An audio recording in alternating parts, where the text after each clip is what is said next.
On this episode, I got a little double dog dare you. I want you to think about, what is the thing that's weighing on you the most? What is it that if it could be alleviated, your life would be a bit better or a lot better? And so I'm going to double dog dare you to think about how you're going to handle that for 5 minutes every day.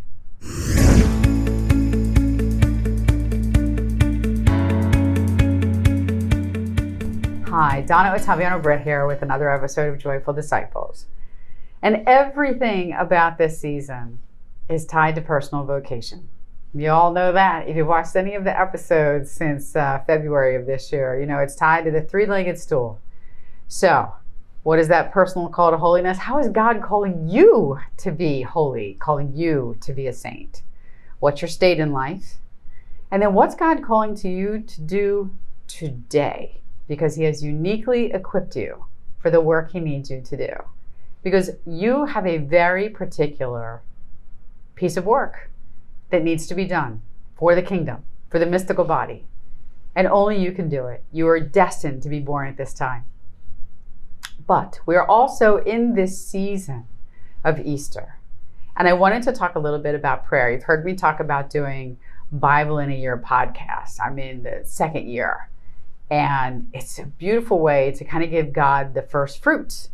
And so listening to the podcast in the morning and reading scripture in a way I had never done before and listening to the absolutely fascinating story that is really told throughout the Old Testament. It's striking to me. So I have a challenge for you in this Easter season. I want you to think about, what is it that weighs you down the very most? What is it that makes you anxious or stressed or sad? Who are you most worried about in this world right now?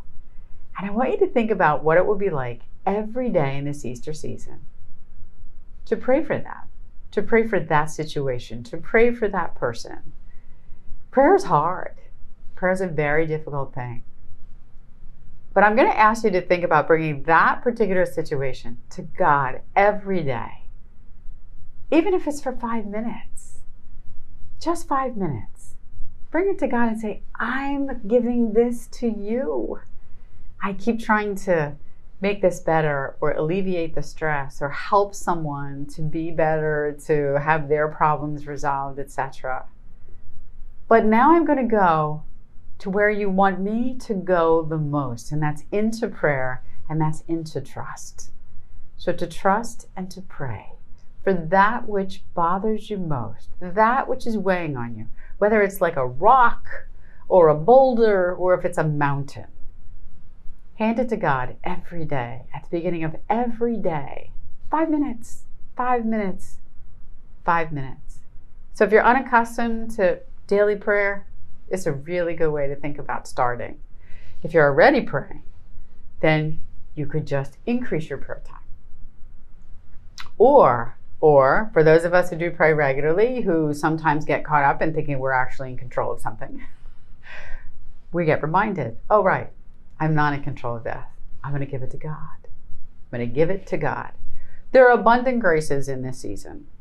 Abundant graces in this season of Easter and moving all the way out to Pentecost. So here's my double dog dare you, is to pray for this one thing. Give it to God every day. Tell him you're giving it to him.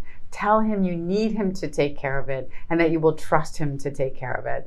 The thing we always have to keep in mind is he may not take care of it in the way that we want. And that's the trust piece.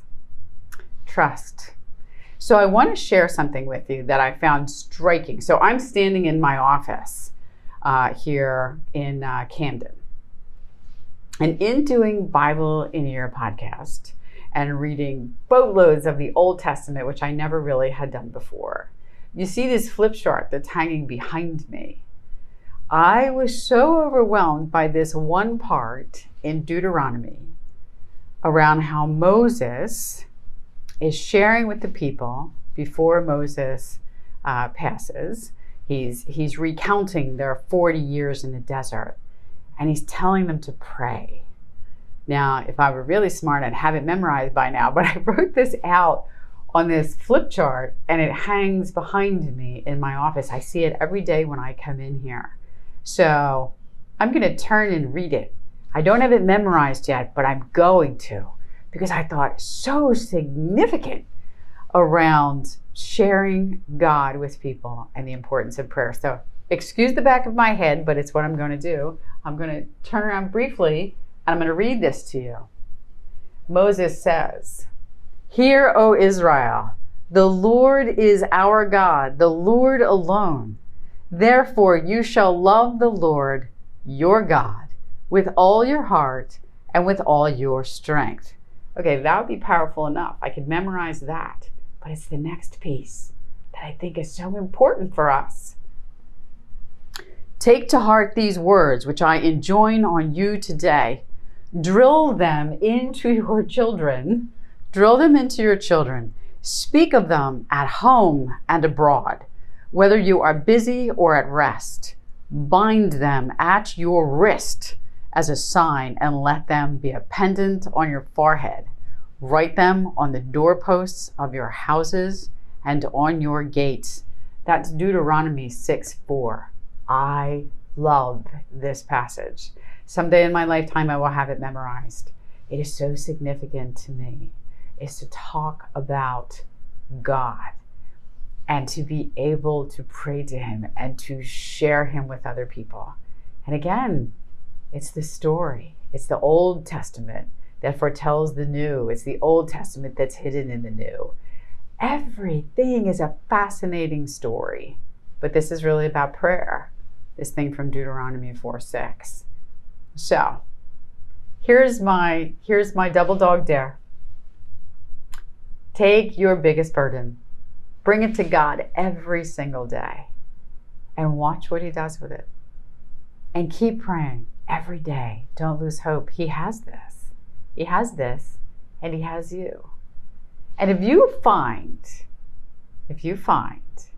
that you are comfortable as God begins to answer your prayer and as you see things beginning to change, I would love to know your story.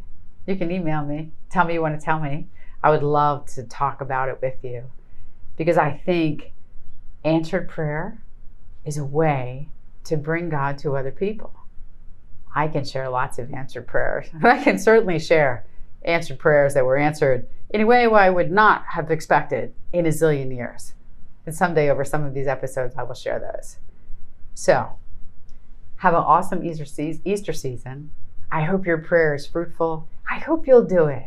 I hope you will pray every day right now for this entire Easter season and beyond, certainly. Once we get in the habit of prayer, how could we leave it?